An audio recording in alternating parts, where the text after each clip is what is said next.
On the line with us right now is Sarah Churchwell. Sarah is the professor of American Literature and Public Understanding of the Humanities at the University of London in the United Kingdom, author of the new book, Behold America, The Entangled History of America First and the American Dream. Sarah, welcome to the program. Thank you.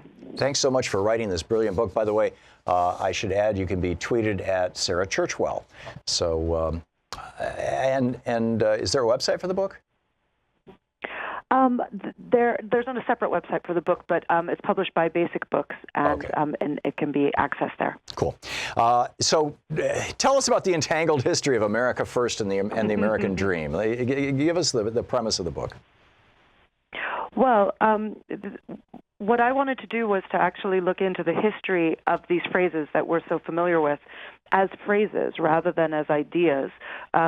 Because if you think you already know what they mean, then you're not going to discover anything new. You're just going to demonstrate what you already assume their definitions are. But if you actually try to forget what you think you know and just look into how did people use these phrases in the past across the country when they started to emerge as national catchphrases, will any of our expectations be overturned? And in the case of both phrases, I think that they are, although in different ways. They emerged about 100 years ago, about the same time, and they both became part of the American political conversation in different ways. And each of them has something surprising to tell us, I think, and that I think is instructive and hopefully enlightening for the situation that we're in now. Very briefly, it's that the American dream is it emerged as a way to argue for basically the opposite of what we understand it to mean now. So certainly almost everybody, I think, I know this is a huge generalization, but I do think most people would agree that the American dream has to do with individual prosperity, with upward social mobility, with each generation doing better than the last, but particularly with individual aspiration, but an aspiration that's usually understood in really in terms of prosperity, and it's about opportunity, the Puritan work ethic, meritocracy, all of that stuff, right? Mm-hmm. And so people would say that if somebody goes from rags to riches, the kind of Horatio Alger classic version of it, that's the apotheosis of the American dream. That's the realization of the promises to become really rich. But when it emerged 100 years ago, it actually emerged from the left to argue against free market capitalism, to argue that rampant, unchecked capitalism and that monopoly capitalism in particular would destroy the American dream of equality, the American dream of justice, the American dream of democracy. And so they were arguing that the American dream was about a collective vision of a healthy democratic self-governing society, and that too much private wealth would throw off the balance, that you would only have opportunity for the few, not for the many, and the American dream was supposed to be for opportunity of the many. And I think it's a really important thing for us to know that now we think of the American dream as being, this kind of shorthand for free market capitalism.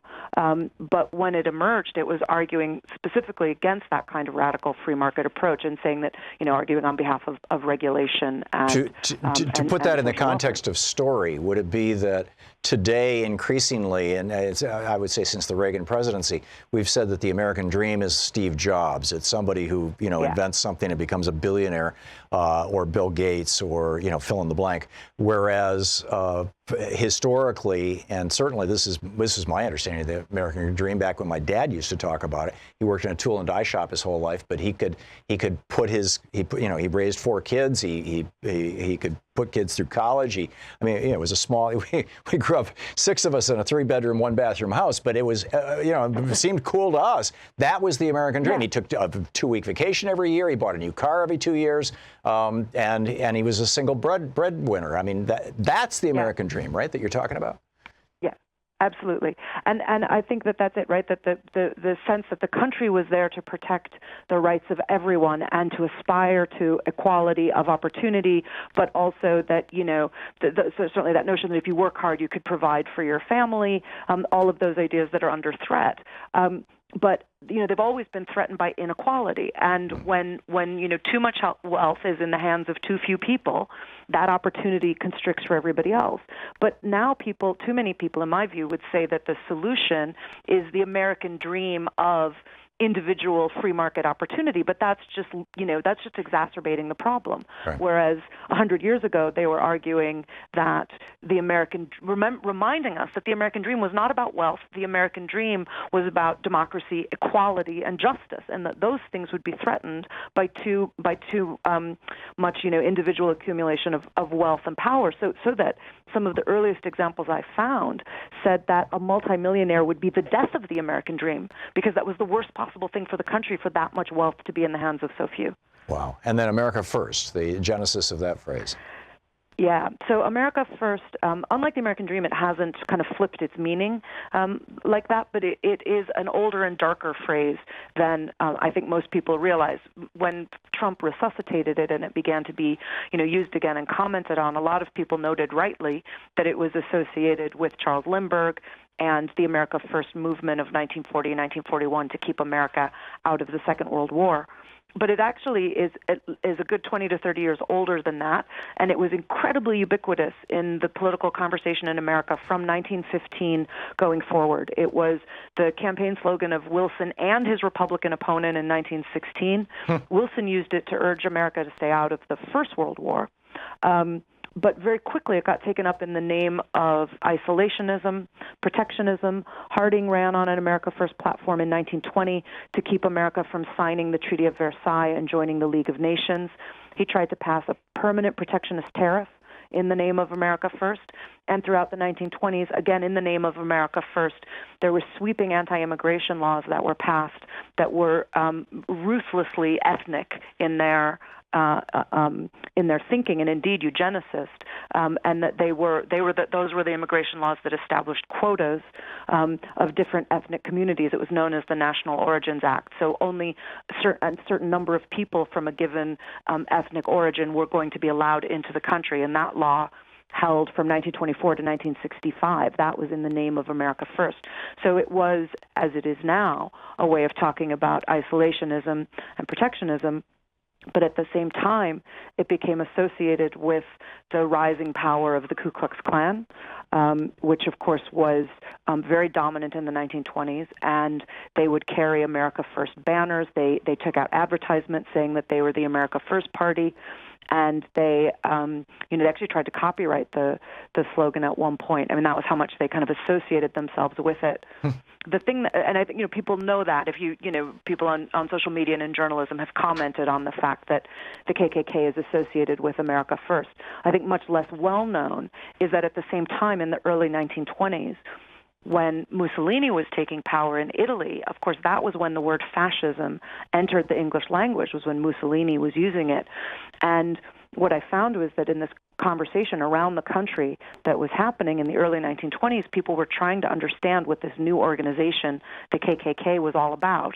And they were also trying to understand what Mussolini's fascism was all about, maybe separately, right? But that was another thing to try to explain to your readers and for, people to try to understand.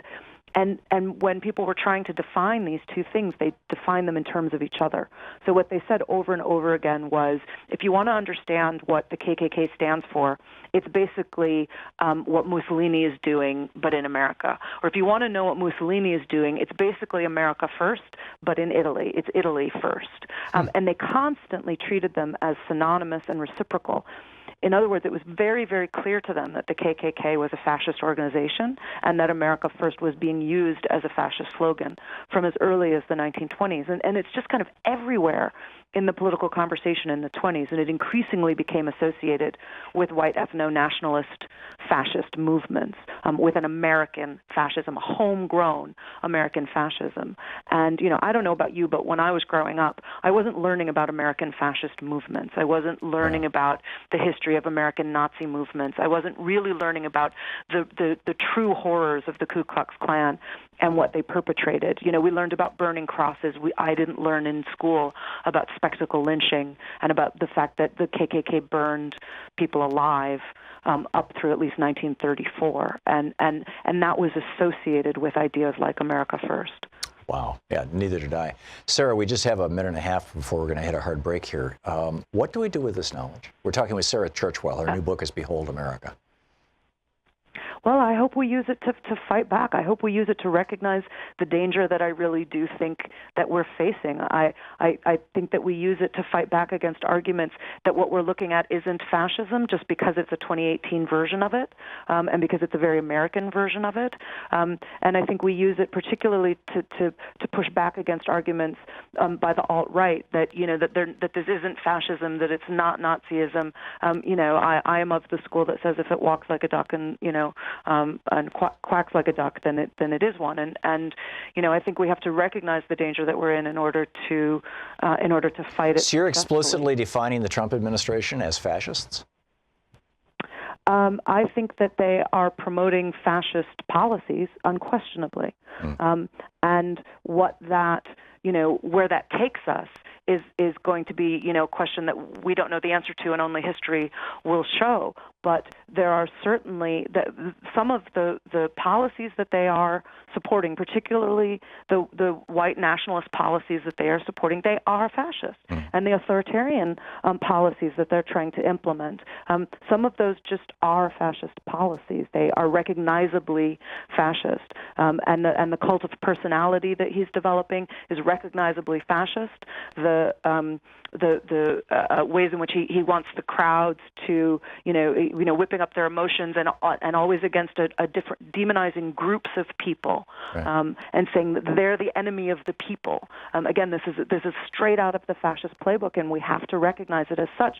Just because it sounds horrendous or rude or people think it's exaggerated or alarmist, I can't see the downside to being alarmist. I would rather be alarmed and proven wrong than say there's nothing to worry about and then proven wrong the other way. And wake up in a fascist country. Yeah.